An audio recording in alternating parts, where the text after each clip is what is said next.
Gary Talks. I'm really excited for when I actually have an intro, but for now, there we go. I'm thinking a lot about good and bad. I know folks have been following my journey, and I feel like I'm sad to inform. I'm not really sad, but it was saddening when this was unfolding. My partner and I have decided to stop our relationship. Like, I have issue with the term break up, because I feel like that's a very strange thing to be broken up about a thing, or have a relationship that is broken up, especially where it is not necessarily like an end. It's definitely a full stop, but I feel like end we often think of like final, forever, but like we can't say what is happening forever. So that's like a lot of emotions that are coming up with that. My God, this is my first breakup, separation of hearts, where I ended up single at the end of it. I first started dating at 17. So at this point, is what, 8 years ago? Yeah.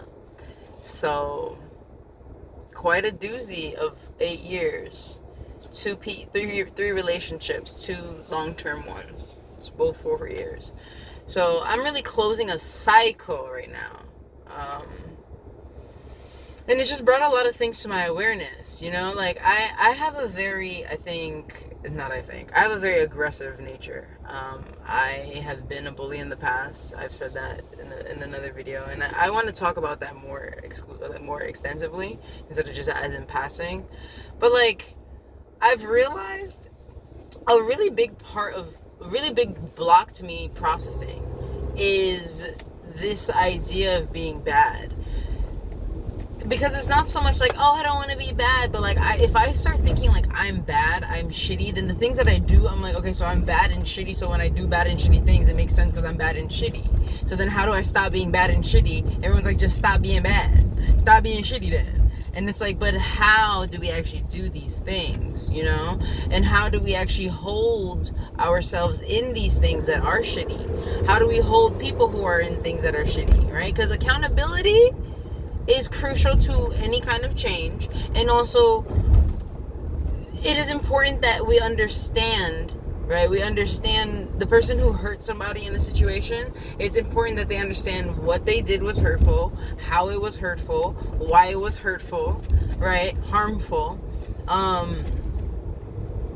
The effects of it, the consequences of it. Do they understand their own intentions in doing that? Things of that nature. And so I think there's so much fixation on good and bad and guilty, right? So what does guilty mean? I gotta look it up.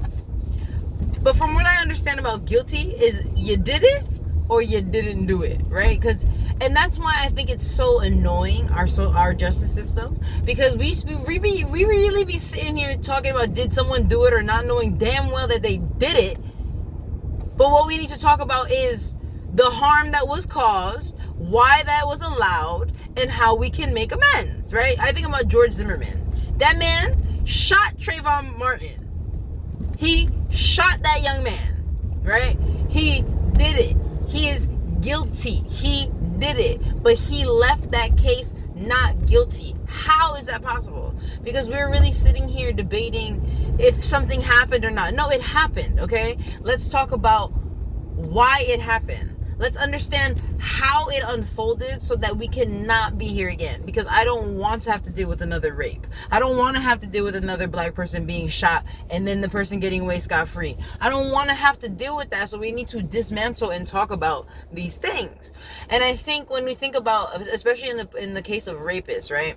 This is a humongously huge conversation. And it really makes me uncomfortable to talk about, to be honest, right? Rape makes my stomach feel not good. I feel tense. And I don't know what to do, right? Because a rapist is a rapist then what do we do with that, right? If you rape somebody once and then so you're a rapist forever, so then that means that people can't change. So then what do we do with these people? So then it makes sense that we have a prison industrial complex where we throw people into jail and then they stay there, they don't learn anything, get raped all up in prison, and then I guess again that's where they're supposed to learn to not do the thing. But there was no rehabilitation. Does that person, like, I guess you know that what you're doing is wrong based on the fact that this is the consequence, it's jail?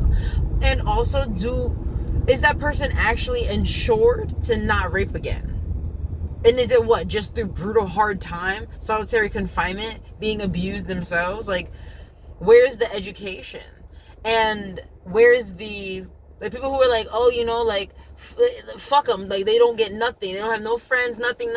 So I'm like, so they should die for what they did. It's just very interesting when we start determining who deserves to die. Because the fact of the matter is, some people just thought that in the first place. They thought they could decide who deserved to die. And then we all fucked up. Now we think they deserve to die for feeling that people deserve to die. And it's like putting people to death for killing somebody. So what is the lesson that we learned here? If you killed somebody, I'm gonna kill you. Okay, so killing is still the answer to solving your problems. So then, what is the problem? I don't know. And I feel like another thing I've been thinking about a lot is like, people are so afraid of owning their good and bad things, especially things that are considered like desires that are seen bad or unseemly, like wanting to hurt people. People who actively want to hurt people and who won't hurt people. People who actively want to hurt people and do hurt people. People who don't realize they want to hurt people, then they hurt somebody and they're like, whoa, you know, or like, there's so many varying levels of people's experiences with other people, right? But if we're talking about, there are people who like to hurt people, but we don't want to talk about that. Or people who like to hurt animals, but we don't like to talk about that. We'd be like, oh yeah, sociopath, they're just going to be, you know, a killer in the future. Like, alarm, red flags. And like, we need the red flags, and the red flags shouldn't just be something to dismiss somebody. Oh, red flag, you're crazy. Red flag, you're violent. Okay, now what? I'm violent, now what? You know? And I think my angle, it's not I think, I know my angle from this comes from being a bully who had nobody taught me how to not be a bully. People in my life been bullying me, right? And I'm understanding too how I understand discipline, how I understand respect. All of that is wrapped up very much in physical violence. That's how things were reinforced for me, how I was taught a lot of things. So like, it makes sense that my baseline reaction goes to that, where I feel the urge to be violent. But if I'm sitting here thinking about, wow, I'm violent, that's so bad, how am I ever going to get into actually unpacking this? If I'm thinking about all the times that I've hit somebody, and I think about all the people who would be like, yeah, fuck your bullies, like when they grow up, they're gonna be, you know, fat and ugly, which is a diss to fat and ugly people. Like, what you mean? Rude. You're rude all around. So rude.